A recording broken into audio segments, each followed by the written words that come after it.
And yes, I was a fighter pilot, and I've been told that I don't look much like a fighter pilot. Because to be honest, people expect to see a man.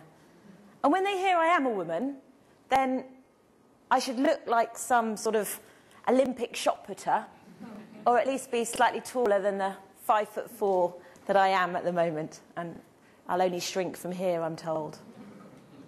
But I'd like you, just for one moment, to imagine yourselves in control of 25 tons of screaming metal, flying at treetop height, doing 600 miles an hour.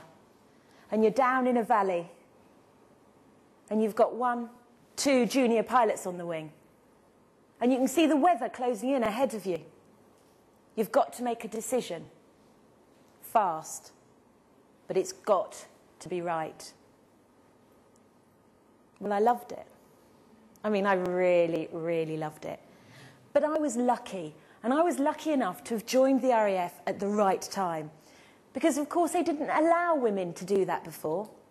In fact, aeroplanes have been designed around men. So one of the arguments against having women in were that they didn't fit.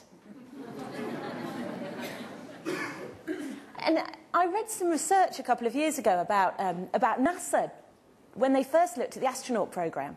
And what happened was they asked a doctor in the 50s to decide what was the ideal astronaut.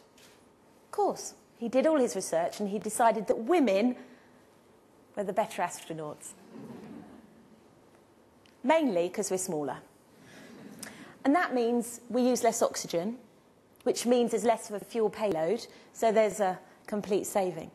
The argument to counteract that is that we talk so much we'd burn more oxygen, but I'm not yet to be convinced of that yet. Brilliant. And they did actually allow 13 women to start the training along with 7 men. But then they decided that you had to be a fast jet pilot if you were going to be an astronaut. And of course that was something that women weren't allowed to do at that time. My theory is that in 1969 it was unacceptable for a woman to be the first man on the moon. But flying is an elitist world, make no bones about it. Only 1 in 1,000 people, whether they be male or female, will get through to a fast jet cockpit. And I was the 7th girl to start the flying training system, and I just happened to be the first to make it. It's a challenge. It's a really tough training system, and I had a few extraordinary challenges to overcome. A fighter pilot?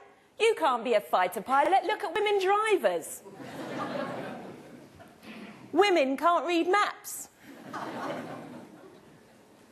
You won't be able to drive once a month. Fly, even. Your boobs won't take the G-force. They'll be down to your knees. And from a doctor, true story, your womb might pop out.